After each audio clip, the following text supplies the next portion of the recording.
नमस्कार, आदाब, सत श्री अकाल, केम छो। मैं आपका होस्ट दोस्त और प्रोफेसर रजत रोग निरोग में आपका स्वागत करता हूँ। आज हम लोग बात करेंगे कि पेशाब या यूरिन पास करने में दर्द, जलन और डिस्कम्फर्ट क्यों होती है, कौन से कारण हैं और क्या इसका समाधान हो सकता है। वीडियो स्टार्ट करने से पहले अगर आप हमारे चैनल पर नए हैं या आपने हमारे चैनल सब्सक्राइब नहीं किया है तो प्लीज सब्सक्राइब कर लीजिए, और अगर आपको ये वीडियो पसंद आता है तो अपने दोस्तों में शेयर करिएगा और लाइक करिएगा। तो चलिए स्टार्ट करते हैं बिना किसी देरी के। जब भी किसी व्यक्ति को यूरिन पास करने में दर्द, जलन या डिस्कम्फर्ट होता है तो मेडिकली इसको हम लोग डिस्यूरिया बोलते हैं। डिस्यूरिया मेडिकल टर्म है इसके लिए। देखिए, इसमें होने के अलग अलग कारण होते हैं, उन कारणों को हम लोग देखते हैं, लेकिन उससे पहले आखिर ये डिस्कम्फर्ट, दर्द और जलन होते कहाँ कहाँ हैं। 3 रीजन में ये पाया जाता है। एक यूरेथ्रा में, जो ब्लाडर से यूरिन को लेके बॉडी से बाहर जाता है। दूसरा ब्लाडर में, जो यूरिन को स्टोर रखता है। और तीसरा आपको पेरिन्यूरिया में। पेरिन्यूरिया मेल में एनस से लेके स्कॉटम तक का एरिया होता है और फीमेल में एनस से लेके वजाइनल ओपनिंग तक का एरिया होता है पेरिन्यूरिया। इन जगहों पे ये देखने को मिलता है। महिलाओं में ये बहुत आम है, उनमें ज़्यादातर ये प्रॉब्लम देखने को मिल जाती है। अगर हम लोग बात करें कि किन किन कारणों की वजह से होते हैं तो सबसे पहले कॉमन रीजन होता है पानी कम पीना, डिहाइड्रेशन। लेकिन हम लोग अक्सर सोच लेते हैं किसी को यूरिन ट्रैक्ट इन्फेक्शन हो गया है। ऐसा नहीं है कि हर बार यूरिन ट्रैक्ट इन्फेक्शन की वजह से ही जलन होना, दर्द होना दिखाई दे। पहला रीजन होता है पानी कम पीना, जो सबसे आम रीजन है।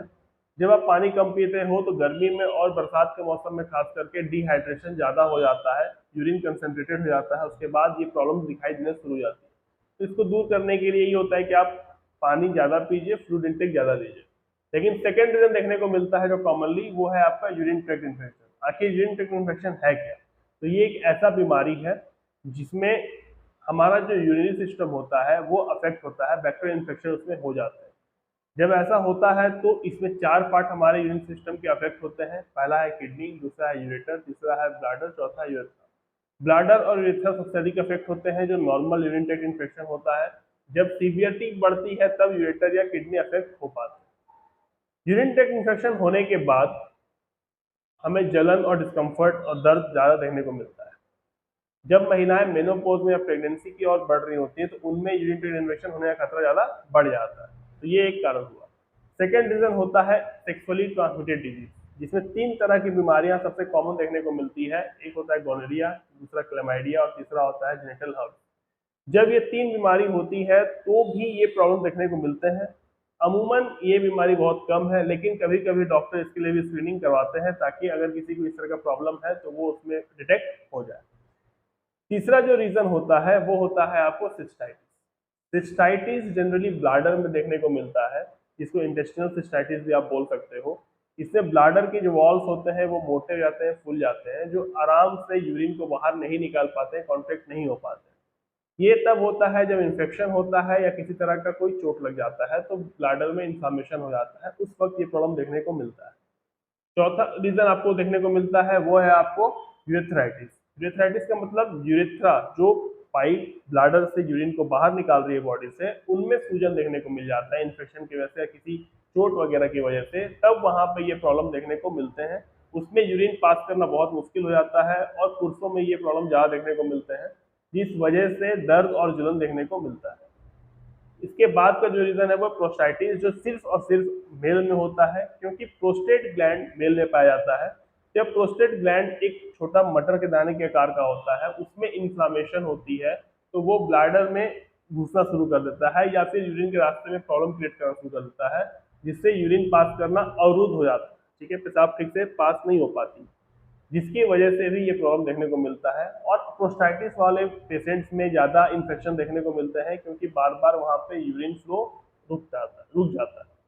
तो प्रोस्टाइटिस भी एक रीज़न है। प्रोस्टेट ग्लैंड लेकिन बहुत इंपॉर्टेंट होता है। जनरली ये बीमारी आपको 50 के बाद पुरुषों में देखने को मिलती है। इसके बाद जो रीज़न है वो है किडनी स्टोन। किडनी स्टोन ये भी एक रीज़न है यूरिन को पास नहीं होने देने में। जब भी यूरिन पास नहीं होगी तो ये सारे प्रॉब्लम दिखाई देंगे। किडनी स्टोन अगर 6 mm से कम का होता है या 6 mm तक का होता है तो वो आसानी से पेशाब के रास्ते बाहर निकल जाता है, लेकिन अगर उससे बड़ा होता है तो आपको ऑपरेशन की जरूरत पड़ सकती है। जब किडनी स्टोन होता है तो उसमें एक और प्रॉब्लम क्रिएट हो जाता है, यूरिन पास नहीं हो पाता है तो किडनी में भी सूजन हो जाते हैं, जिसको हम लोग बोलते हैं हाइड्रोनेफ्रोसिस। ये आम बीमारी है किडनी स्टोन होने पे। जैसे ही स्टोन बाहर निकल जाएगा धीरे धीरे किडनी अपना दोबारा नॉर्मल शेप में आ जाएगा, इन्फ्लामेशन खत्म हो जाएगी। किडनी स्टोन की वजह से भी आपको यूरिन ट्रैक्ट इन्फेक्शन देखने को मिलते हैं। इसके अलावा इन तरह के प्रॉब्लम देखने को मिलते हैं क्योंकि जो यूरिन फ्लो होता है वो बाधित हो जाता है। इसके अलावा एक मेडिकेशंस होते हैं, जैसे कैंसर के मेडिकेशंस हो गए, कुछ एंटीबायोटिक हो गए, जो यूरिन फ्लो को अवरुद्ध करते हैं, प्रॉब्लम क्रिएट करते हैं, पास नहीं हो जाते हैं, जिनकी वजह से ये प्रॉब्लम देखने को मिलती है।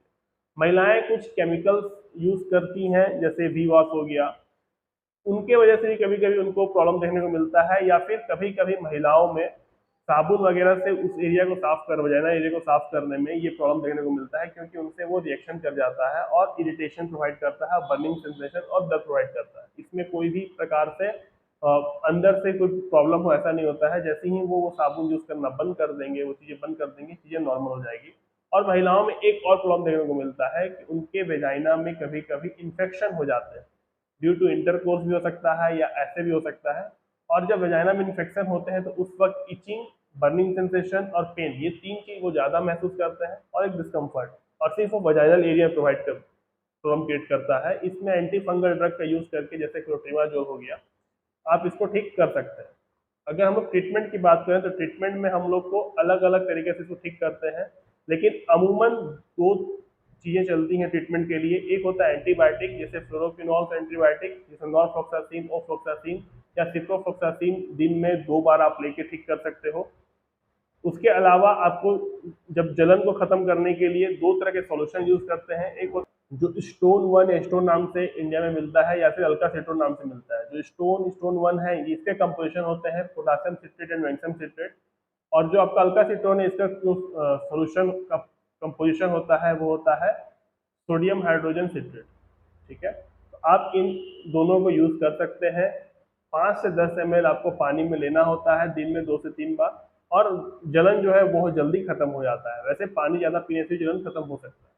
उम्मीद है कि आपको ये वीडियो पसंद आया होगा, इन्फॉर्मेटिव लगा होगा। अगले वीडियो में लोग फिर मिलेंगे, तब तक अपना ख्याल रखिए। जय हिंद।